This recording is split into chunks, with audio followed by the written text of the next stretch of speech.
आज होता नवरात्रीचा चौथा दिवस आणि चौथ्या दिवशीचा रंग होता पिवळा। तर आज संध्याकाळचा हा व्हिडिओ आहे आणि संध्याकाळी मी उपवासासाठी फराळाचं बनवत होती। तर म्हटलं चला आज जी बटाट्याची भाजी बनवणार आहे त्याची रेसिपी तुमच्यासोबत शेअर करावी।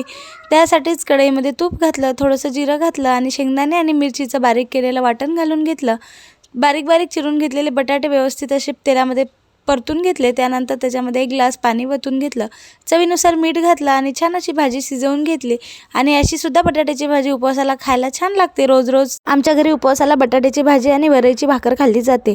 तसं तर आमच्या गावाकडे आहे ना, नवरात्रीचा उपवास सोडण्यासाठी संध्याकाळी कणण्याची भाकर आणि ठेचा खाल्ला जातो।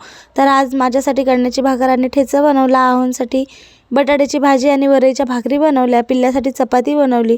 तर आमच्या घरी सगळ्यांसाठी वेगळं वेगळं जेवण रोज बनवायला लागते आणि खरंच खूप कंटाळा येतो। सगळ्यांसाठी एकच जेवण पटकनी बनवून वेगळं केलेलं ते बरं वाटतं जरा, पण असो आता काय चालायचंच।